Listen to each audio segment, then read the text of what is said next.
The morning sun spilled across Mirror Lake, its surface shimmering like glass under the August 2024 sky. I'd just moved to my grandfather's 200-acre ranch in Idaho, trading the grind of Portland's tech scene for the promise of wide-open spaces. After 12 years hunched over a keyboard in a studio apartment, inheriting this land felt like hitting the jackpot. The old barn needed work, but the lake-nestled dead center of the property was the real treasure. My granddad used to sip his coffee by its shore every dawn since 1978. So when I fired up my new jet ski that first Saturday, skimming across the water with the wind roaring in my ears, I thought I'd found freedom. But freedom, it turns out, doesn't sit well with some neighbors. And one neighbor in particular, Catherine Walsh, was about to turn my slice of paradise into a war zone. It started subtly enough. After 3 hours of pure bliss on the lake, I pulled the jet ski to shore and spotted her, Catherine, standing at the edge of my property, her arms folded tight.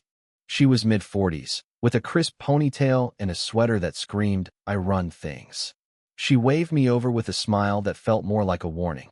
"Gorgeous lake," she said, offering a handshake. "I'm Catherine Walsh, president of the Silver Pines Homeowners Association. My place is just over there." She pointed to a sleek house 250 yards away, part of the HOA subdivision built in 2016, decades after my granddad's deed was signed. "I wanted to welcome you.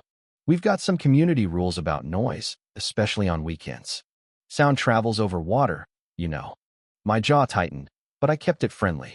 "Thanks for stopping by, Ms. Walsh, but this is private land. I'm not under your HOA." I pulled the deed from my pocket, a habit I'd picked up after moving here.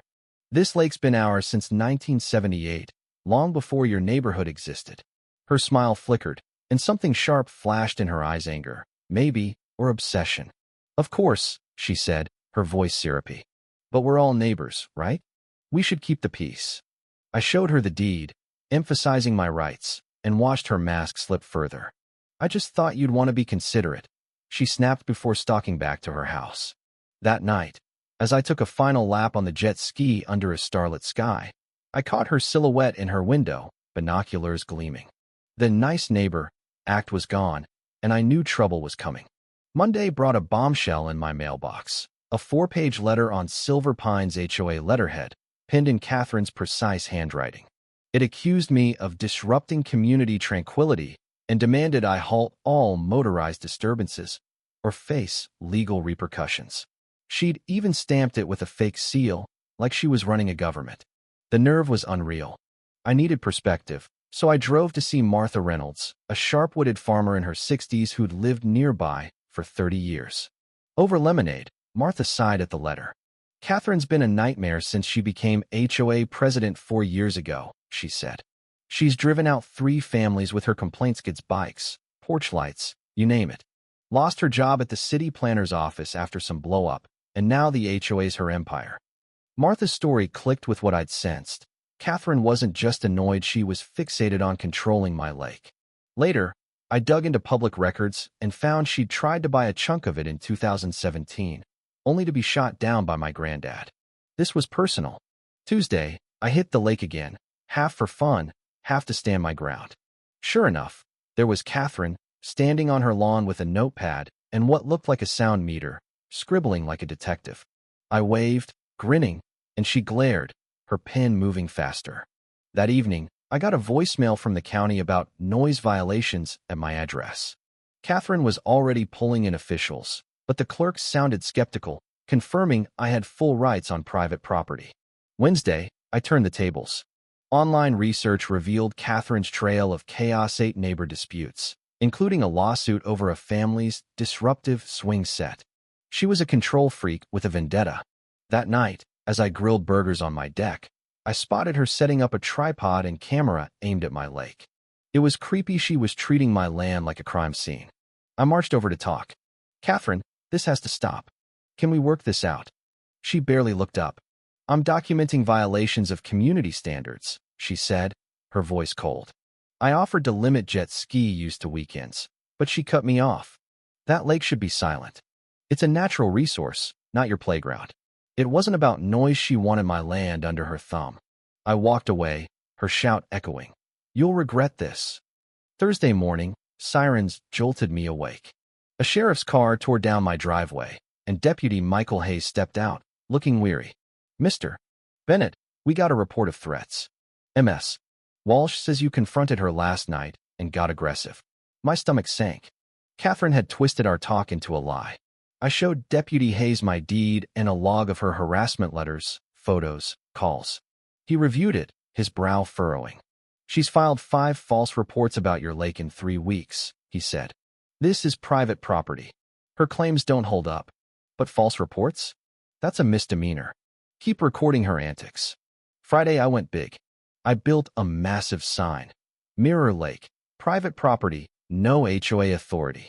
It listed Catherine's debunked complaints noise, environment, threats, and I planted it where every car on the road could see. Then I invited the neighborhood to a barbecue, slipping flyers into mailboxes, even in Silver Pines. I wanted the truth out. Martha was first to RSVP, followed by 15 others, including HOA residents fed up with Catherine's rules. Saturday's barbecue was electric. 25 neighbors showed up, kids eyeing the jet ski, adults swapping horror stories about Catherine. I shared the ranch's history, holding up the 1978 deed next to a photo of Catherine's house, built 38 years later. The crowd was floored to hear she'd been filing false reports. She fined us for our mailbox color, one said. Banned our kids' trampoline, another added. The resentment was thick. Catherine had ruled like a queen, and they were ready to revolt. Then, like a storm, Catherine charged across my lawn, clutching papers. This gathering violates HOA regulations, she shouted. Disperse now. Silence fell, then Martha's laugh broke it, spreading through the crowd. Catherine, this is my land, I said, raising the deed. You've got no power here. Her face reddened as she dialed 911, claiming I was harassing HOA members with an illegal event. The neighbors watched, some recording, as she unraveled. When Deputy Hayes arrived, his smirk said everything. Ms. Walsh, I'm not here about Mr. Bennett's barbecue, he said. You filed 9 false reports in 7 weeks. That's a misdemeanor, and you're getting cited.